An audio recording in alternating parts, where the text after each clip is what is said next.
From the bottom, now we here.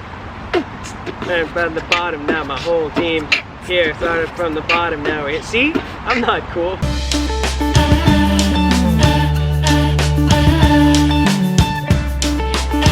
Have you ever listened to any of Ninjago stuff in other languages? And they asked me this as well. You ever? Ninjago? No. And I have heard zero in other languages. I think it would mess with my head, because what if I watched it and they were just way better? And then I was like... Nobody's better than you, Adrian PETRIW. I think Portuguese Adrian PETRIW is probably like up here. So, I don't want to... I just imagine he's me, but with like a twirly mustache. And that... yeah, I don't want to see that. I don't want to hear it. It'll get to my head. I actually do want to see that. What do you think of your character designs? So awesome. So awesome. So, I mean, Fugi Dove is just hilarious. So he's got a minifig. Do you have it? No. Okay. I know that Did there you one know he's got exists, but how do I acquire it? You just buy it. Comments below. Please send him some links so he can read it later, please. At me on Twitter and tell me where my toys are. Or maybe Lego. Some of my friends at Lego. But Scott, I don't think Scott has a minifig yet. He does, because his car What? is a set, I think. Unless I saw something else, but I'm pretty sure his cool car from the chase. Well, and somebody told me wrong in the okay. We need in the comments below. We need a link to both his characters. Yeah, what's the name of the show? Lego Jurassic World. Yeah. What about this Danny guy? Does he have a minifig? He does, and I have it. So there you go. That's the only one we don't. Autumn has arrived. Who wins in a fight? Fugi Dove or Scott? Really? Scott. But do you think that Fugi Dove could actually turn out to be a really good villain? Like I meant, like he learns how to be one, or he switches and becomes a good guy. What do you think? I see him as almost like, now bear with me, but almost like Gollum in Lord of the Rings. Kind of waffles on that line, but he's so narcissistic that ultimately he'll always kind of fall into a selfish motivation, but maybe he could do some good. If one of those guys could come back, and only one, and be a reoccurring for future Ninjago seasons, which one do you pick? Don't hold me to this, Lego. Whichever worry, they want. They don't watch my crap anyways. Yeah, whichever they want to hire me for. Oh, there's so much. They're both so cool and so much fun. They're both like totally different types of opportunities to perform. Scott, you got the cool action, all that stuff. Fugi Dove, you got the comedy. So I'll just say I'm sitting by the phone. Call me, I'll be there. What? Adrian, this is an opportunity for them to they go, you know what? Adrian really wants to come back and play Fugi Dove. Okay, Fugi Dove, because he has his own theme song. Who do you think is your most popular character you've ever played? I'm getting Iron Man more so now. Like I'm getting a lot of people. At the time when I did it, I never had much interaction. Social media there wasn't even thing. Social media was like new. But now I'm having people come up to me at cons and stuff. Well, before COVID, people were coming up to me at cons and stuff and being like, when I was little, which blows my mind, but when I was little, I was, that was my show and you were my Iron Man and all this stuff. Yeah. And that's like so humbling. So I'm starting to get that now. But other than that, Commander Gren in The Dragon Prince, it's a much smaller role, but it seems to have had quite a big impact. And that show won an Emmy. It did, yeah. It's legit. It's pretty legit. What's your favorite book? If I just go by like what book have I read the most times, I would say The Hobbit. Lord of the Rings is so much better. I know, but it's like when you read Lord of the Rings, that's a commitment. How'd you get into voice acting? So I wanted to be an actor from a very young age, when I was like 7 basically, and my parents signed me up for theater and stuff like that. Yeah. And it was very much me saying like I want to do this, and they're like, okay, we'll put you here.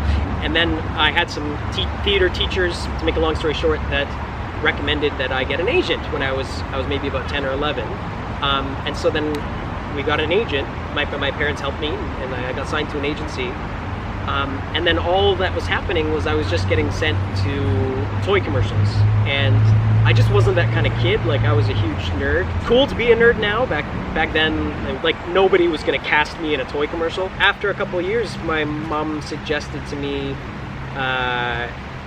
you're really into animation, cartoons, and stuff like that. Your agency has a voiceover division. The agent, who's my agent to this day, signed me, and with his help, he really kind of mentored me and steered me towards various animation greatness. yeah. And it took a very long time, but I absolutely loved it. Like the first time I was ever in a booth for an audition, just putting the cans on and getting in front of the mic. And you know, sometimes people say, oh, I hate the sound of my own voice. I was the exact opposite. Like I was very uncomfortable in my skin, but I love, like when hearing my voice, I absolutely loved it. So, Adrian records his own audiobooks at night to put himself to sleep. I do. What advice would you give to somebody that wants to get into voice acting? The acting part is extremely important. Don't forget that side of it. And then the other thing I'll say is don't get stuck in the future. So especially when you're starting out, it's easy to, you know, set up your vision board and all that kind of motivational stuff, which is great, but get stuck in living in this imagined future instead of putting all of your focus and work into whatever it is that you're working on right now. If it's an audition, put all of your focus on that. And because that's what ultimately will get you to that end goal. Don't live in the fantasy world. Put the work in now, N-O-W, now. That got weird at the end. I don't know who wrote this one, but is Brent Miller truly the sexiest voice actor in town? Like, second sexiest in town. But if I were to move, this would be your guy. if you were to move. He's that close. Do you have a favorite moment that you remember in Ninjago from acting? Such like a blur, because especially when you're coming in and playing a guest character, it's like you're kind of coming into something that's already got all these moving parts, and for me, I get nerves, and I'm like, I gotta do this right. I don't want to like let the team down. Were you nervous first time coming in? I always am. Yeah. I still get nervous. I always am, especially if I'm coming into something that's like a well-oiled machine. You guys are so, you know, in your parts and so relaxed, and I come into it just like, I just don't want to mess up. Like, I don't want to like slow your day down. Like, I just want to I want to do this right? So, right. But I do remember the so does that guy apparently. There's a trucker right now just like, yeah. Fugi Dove! Has the nerves gotten less as time has gone on? Yeah, I mean, it's different. I have anxiety, so there's always like some level of nerves present. I think what's changed is through a lot of work, is my ability to channel those nerves into like a more productive energy. Right. So sometimes those things can be a gift, because it is an extra energy. It is an extra heart palpitation, whatever.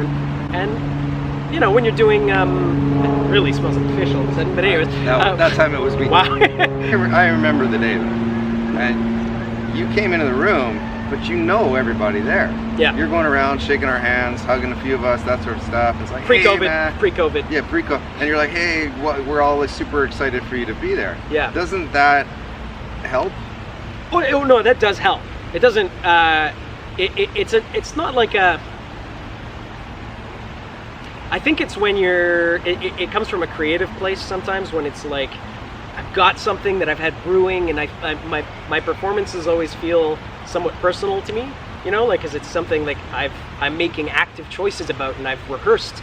So there's that moment of like, okay, I'm gonna put this out there, and even especially if it's in front of people I really respect, you know what I mean? Like, I don't want it to come out, and even though you guys would be wonderful about it, I don't, you know, all of these amazing voice actors, yeah. I don't want to come in there and just. But honestly, I can relate to that.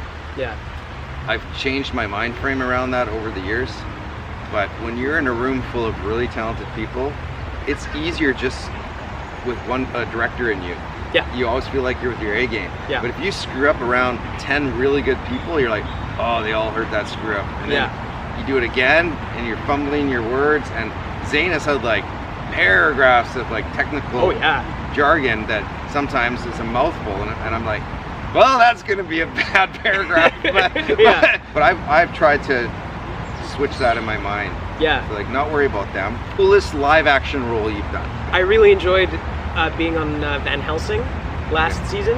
I got to play a guy who was a vampire. I got to have the scene where I just started puking up blood. Wow. And so they put a hose in my arm that sprayed fake blood, and I was all made up, and so I literally got to like collapse. It just got awkward.